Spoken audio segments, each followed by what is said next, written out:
There's something about these small podcast mixers that immediately makes me like them. One of my all-time favorites is the Zoom PodTrack P4. I love it to pieces still, not least due to its form factor.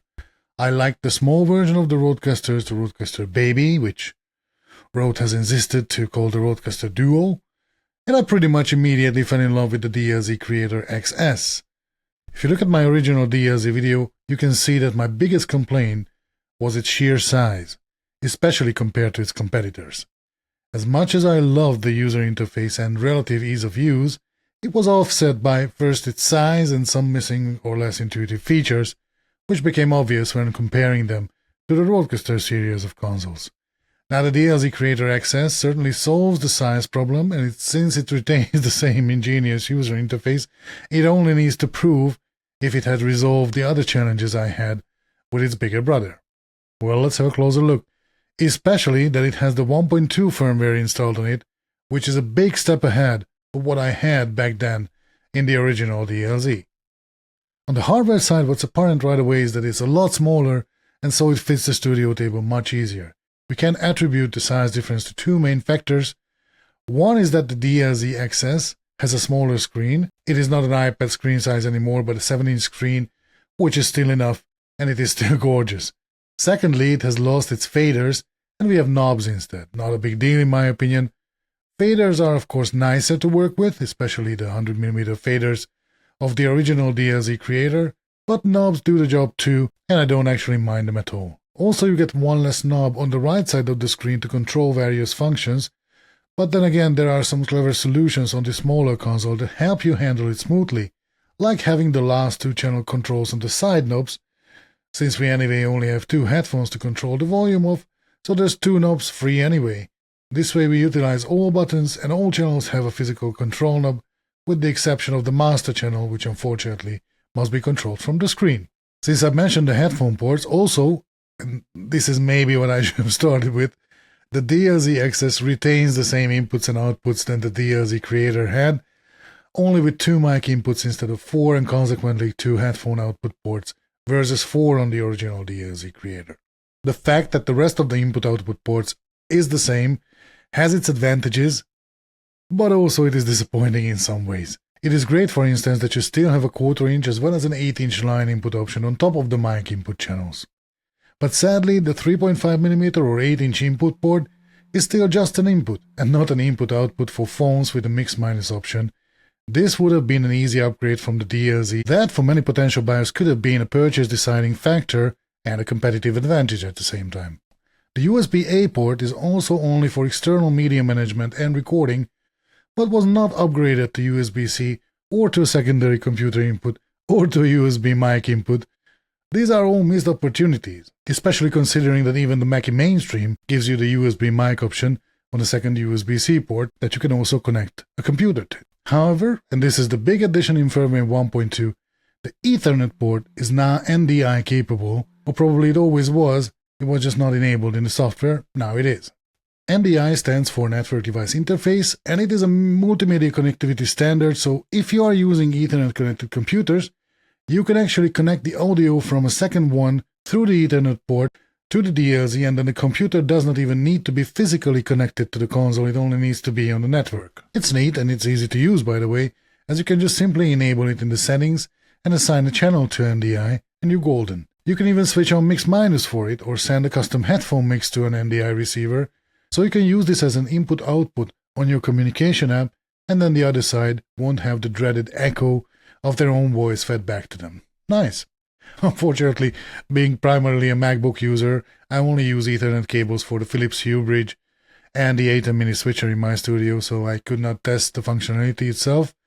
But back when it was announced, Harris Heller from the Senpai Gaming channel has demoed it, and it is quite impressive.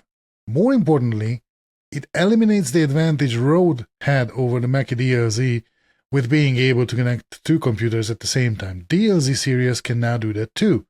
And this is a big deal, even if thanks to the aforementioned 3.5mm line input, you could at least add the second computer's input to it. Now you can not only receive but also send audio to and from another computer through NDI. You can argue that using a USB-C connection is just easier, but that would be subjected to someone's workflow. If you are someone who has Ethernet connections everywhere, you might just be happier with an NDA setup being wireless. Where Rode still has an edge is how they manage the USB connections, because with them it is plug and play, and you even get an extra third virtual channel, the chat channel out of the box, appearing on your computer, whereas with Mackie you need drivers for the USB connection to the computer to work, and setting up the second USB channel, which is called USB 3.4, is not intuitive at all. Neither is it explained anywhere in the user manual, which is, by the way, otherwise amazing. I've never seen any user manual written this entertaining, ever. In terms of software features, we still have the mix agent that makes it super easy to set up the console, the easy, advanced and pro modes with their different levels of controls, and the auto level setting for the microphones, which was one of the highlights of the DLZ. It still is on the DLZ XS. It works just as well, takes out the guesswork from setting up the correct mic levels. In the pro mode, the voice processing options are great, the visualization of them is gorgeous, and setting them is a breeze, not least thanks to the knobs on the side of the screen. I also love the fact that you can save many preset configurations. You can save your entire console setup as a snapshot, then you can save an entire channel processing settings as a preset, but within that channel, you can save a preset for a particular voice processor like a compressor, the de-esser, or the noise gate. Amazing versatility, solved in a way that manages to be self-explanatory and not over-engineered or confusing at all. Kudos to Mackie, well, for the overall UI, but especially for this feature. It makes it super easy to A/B compare different settings. Operating the UI is one of the highlights of the DLZ series, and the smaller screen does not take one bit of this experience. It is probably the best home studio audio console UI I have seen. There is no menu, everything is right in front of you all the time, and you have a set of settings in a row, and tapping them eventually brings up a second row, but that's it. It never goes beyond that. You will never feel lost in this UI. The shortcuts are also intuitive, like double tapping a channel icon brings you to the channel settings, and double tapping a sound pad brings you to the sound pad settings. In the pro mode, tapping on a headphone settings tile brings up the custom mixes option for that headphone, and that's probably it. There's no need for shortcuts, as the ways through the different functions are already as short as they can be. It is simply ingenious. The 1.2 firmware also has elevated the soundpad game on the DLZ consoles. Now you can not only trigger sounds with them, but also do a variety of things like trigger ducking, set up talkback channels, set up and engage mute groups, do fade-ins, fade-outs where you can exclude the host's microphone if you want to do that, and finally you can apply voice effects. Save for the MIDI controls, it pretty much matches the key functionality of the RødeCaster SmartPads. There are still some differences. Having a mute group is, for example, not an option for the RødeCasters, but at least in terms of soundpad capabilities, they are mostly a match by now. The real question for me is, however, did Mackie resolve the pain points I had with the big DLZ Creator on the launch firmware? Let me quickly recap these challenges and answer them right away. There was no setting on the DLZ to auto-mute speakers. This is when the console mutes the main speaker output as soon as the microphones are active, to avoid a sudden and loud feedback loop. This is unfortunately still missing. There's no settings to toggle it, and apparently it does not work out of the box either. If I move a mic fader, the main output will not get muted. A huge improvement item, especially for a console that is marketed for beginners. Imagine someone who's new to audio setting up the console as instructed, having all faders at unity, mic gains set automatically, then starting to speak or sing into the mics. What will happen is that the audio from the microphone will go into the console and through the master channel right away go out from it through the monitor speakers. That will beautifully bleed back into the microphone, which will again go through the monitors and again and again and again, and they will end up with a horrible loud audio feedback buzz in no time, like pretty much immediately, considering that this back and forth circle takes milliseconds only. And then the poor beginners, they will immediately get in panic mode and tear out the plug from the console. If they are very calm, they maybe switch it off right away. They will have no idea where the feedback comes from, and it will take a while until they realize and learn what is happening. But the first impression of the console is already doomed. Second, the post-fader recording was more or less pointless. The old firmware had this glitch that If you switched on post-fader recording so that the recorded levels were in accordance with the fader positions, and you had the master fader down or muted to avoid the aforementioned mic feedback, then the main stereo output was muted in the recording too. So in other words, nothing was recorded, at least in stereo mode. Good news, this was resolved, so the main fader actually only controls the monitor speaker outputs, but it has no impact whatsoever on the main stereo mix in the recording. Then the previously discussed USB channels, which were not plug and play to set up, and they still aren't. The RødeCaster line of consoles still have a big edge there. And then next, it was not possible to simultaneously record to the SD card and to the USB drive. It was either or for some reason. And it still is. You can select either this or that, but not both for recording. Also, USB send channels versus communication apps, and this is a weird one. The problem here is that most communication apps like Teams, Google Meet, FaceTime, Skype, etc., they can hear USB channels 1 and 2. As long as you set the computer recording selector to multi-track on the DLZ, it will send out the stereo mix on the USB send channels 13 and 14 instead. That's the stereo left and right channel respectively. And trouble is that since the communication apps will only hear USB send channels 1 and 2 and not 13 and 14, so in other words, you will not be heard. The workaround is that you need to set the computer recording to stereo as long as you want to use the DLZ as your audio source to a third-party communication app, so to video calls and conference calls. And then you will be heard. You still have the SD card or the USB drive for multi-track recording, so it's not a big trouble. It's just very annoying until you know what to do. Speaking of recording multi-track files, the DLZ has recorded polywave files, which is not really common these days. On the RødeCasters and on the Zoom recorders, you'll get a dedicated wave file for each channel recorded. Here you get one large file that entails all the recorded channels, and you will need to separate the individual channel audio in post. Not that it's difficult, it's just an additional step, and Mackie does not give you an accompanying software to help you out, which was another pain point, by the way, neither of which was resolved, so there's no software and it still records in polywave files. Then the playback of the recordings was not beginner-friendly at all, and it still isn't. On the RødeCasters or on the Zoom recorders, you go to playback your recordings, select them, hit play, and it's playing in your headphones and through your speakers. On the DLZ, you first need to assign one of the channels to the SD card or the USB drive, turn up its volume, and then you can listen to it. It is in a way logical, if you are familiar with how audio mixers work, but beginners mostly aren't, hence the term beginners, which makes the easy mode on the DLZ also quite ironic. Add this to the first point, which does not automatically mute monitor speakers when microphones are active, and it gets really quite controversial. The next one was that you could only record 2 remote guests out of the box, which is the Bluetooth and the USB 1.2, for which you can switch on mix minus. Technically it was not out of the box as you needed to install drivers for the USB connection, but let's not get lost in the details. When I finally can say this again, it was resolved. And now you can switch on mix minus for the NDI channel too, so it is 3 remote guests out of the box. Of course with the Rode consoles it's meanwhile 4, the Bluetooth, the USB 1, the USB 1 chat, and the USB channels can all be switched to mix minus, which is a prerequisite to recording remote guests, but let's not dampen the mood here. I have criticized the dials not being precise. This I need to take back. They are precise enough.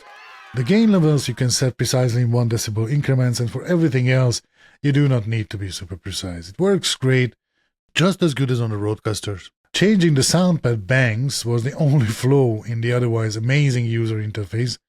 The buttons were super small and hard to hit, and I can happily report that the selection of the sound pad bangs has been greatly improved with the 1.2 firmware. Now you will have a much better success rate in either hitting the back or forward button that you wanted, or you'll have the list of SmartPad banks popping up and you can easily select from there. Much better UI than before. Good stuff there. On the original DLZ there was no talkback option or voice effects, but we've covered that earlier with the sound pads. By now it has just as good of a functionality than the RødeCasters, save for the MIDI controls. That is still not an option on the DLZ. In exchange, there is still no NDI on the RødeCasters, even though they also have an Ethernet port. Moving on, there is no option to display a decibel scale on the screen, and what I have started this video with the size, where I was missing mounting options to be able to free up some desk space. Well, the DLZ XS I feel is just the right size not to be problematic in that respect at all. Still, a thread mount on the bottom would not hurt, but I don't miss it as much as I do on the Zoom PodTrack P4, for instance. And finally, I left the best for last, the killer feature, Automix. I found the Automix to be probably the worst implemented feature on the entire DLZ console, which was a bummer, as this should have been the headline feature, and it just did not work as advertised. Whatever you hear elsewhere, because unfortunately, even if it was advertised as a gain-sharing automixer, so something that allocates the available gain amongst the active microphones according to their priorities that we have set, in reality, all it did was just ducking the microphones with a lower priority. That's it. The lower the priority, the more aggressive the ducking. And that was totally irrespective of which mic was active. If I have set a mic to low priority, it was ducked to the point that it barely made it in the recording. Have a listen for yourself. I'll link the video up there and you can use the chapter markers to get to the Automix part. I honestly could not comprehend the glowing reviews of it across YouTube. To me, this feature was more or less a failure. Having said that, to my biggest surprise and joy, I have to admit, Mackie has made huge improvement on the Automix, huge.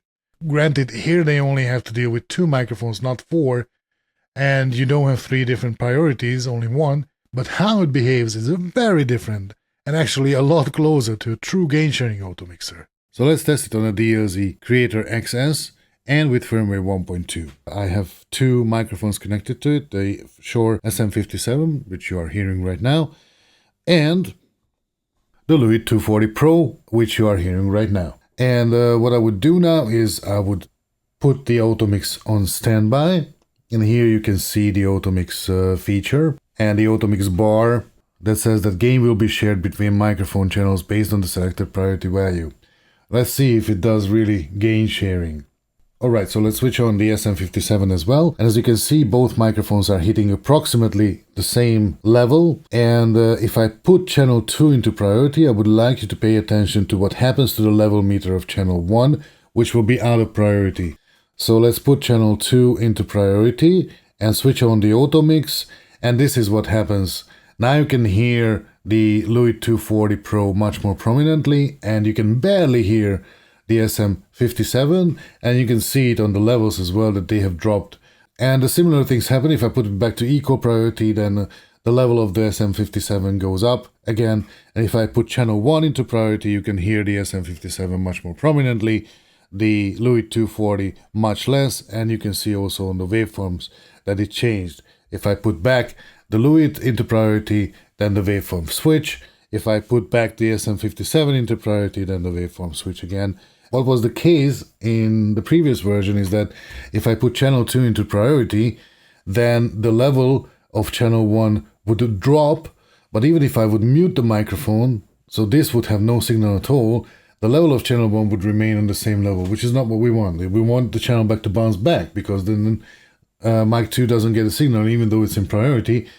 It shouldn't get any gain allocated, so all the gain should be allocated to channel 1 instead. So let's see how it looks and sounds like. Now channel 2 is in priority.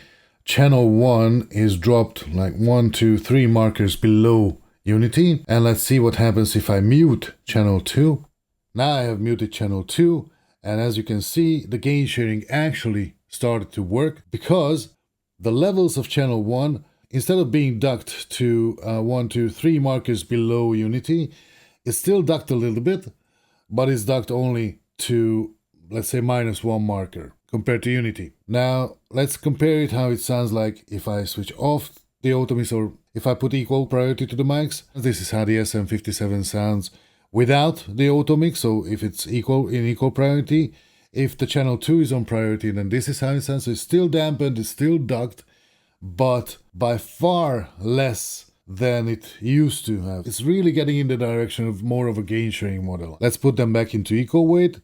Let's unmute the 240 Pro and let's put channel 1 in priority. Now you can see that the SM57 has priority. And if I mute the SM57, then you would be able to hear similarly the Louis 240 Pro going 1 mark below unity instead of 3 marks below unity. So it's much better. it's still ducked, it's still dampened a little bit. Not the entire gain is allocated back to the only active mic signal, but much more than it used to, so it works a lot better. Which is exactly how an Automixer should work. And now I can also stand in the line of reviewers praising it, as it actually seems to do its job now. And with that, it has a feature that no other competitor mixer does. Of course, you can do all that with a plugin in post, but then again, it would cost you $160. Great job there from Mackie. As a conclusion, Mackie still has to take some measures to be a real match to the RødeCaster consoles. The Automix, which I wasn't able to test on the original big DLZ yet, now is indeed a headliner feature which actually makes a big difference. And so does the automatic gain setting, which is appearing in more and more interfaces nowadays. The Lewitt Connect 2 and 6, the Focusrite Vocaster, the Audient Evoves, or the Behringer Flow Mixer, all have it. Strangely, the RødeCaster consoles don't, even though it would have been an obvious firmware update candidate feature since many months by now. So that's all really good. At the same time, the easy mode and advertising it as a beginner-friendly console is quite ironic. When it does not mute the speakers when newbie users turn up the mic faders, which will scare them to death in the first place, then it makes them remember to set computer recording to stereo, only to be able to dial into a Teams call. Then it makes them set up a separate channel just to listen back to their recordings, which are by the way stored in 30-minute chunks in polywave files with no software in the box to split them into separate audio channels. USB implementation could also be improved and be plug and play like on the RødeCasters. Also, it gets painfully obvious how useful the free fader assignment feature on the RødeCaster Pro and Duo is when you compare it to the DLZ XS. You are quite limited as to what you can control with the knobs. You can choose to have Bluetooth on one channel, but then you can't have line in 5.6 as an input. Or you can choose line in 3.4, the quarter-inch line inputs, to another channel, but then you don't listen back to your recordings until you switch that channel to SD card. You also cannot have both line inputs and Bluetooth active at the same time, either one or the other. You always have one channel fixed for the sound pads whether or not you are using them. There is only a single virtual fader, which is the main speaker outputs fader, and there's no flexibility in there. If you choose to use the NDI option, you lose one of the USB options, likely the USB 3.4, as you would probably still want the default USB 1.2 going into and coming back from your computer. Having said that, it is still workable, not least thanks to its absolutely amazing user interface, which is probably the best I've seen in any audio console, a UI that you can navigate effortlessly on the 7-inch screen through the flat menus that are constantly laid out in front of you. I do think that the way the DLZ manages presets is superior to all the competitors, as you can have presets stored on all levels for the entire console setup, for a specific channel, or for any of the voice processing options, and you can mix and match and easily A/B test them this way. The NDI input-output option stands out as well, and so does with the latest improvements on it the Automix, which is now a truly clear feature. Then again, looking at the things still to be corrected, the fact that there wasn't a firmware update within 6+ months is not exactly promising, even though the first update was substantial. So for me, it is still a wait and see, especially now that Rode and Mackie belong to the same company. The big question remains, would I choose it over the RødeCaster Duo? And the answer is a confident maybe. It depends on whether you have a dual computer setup, and if you do you have an easy way to connect them to the network via an Ethernet cable? If yes, or you are not using a dual computer setup, I think that the DLZ XS is the better choice, thanks to its UI. At least as of now. With that, thanks for watching, and bye for now.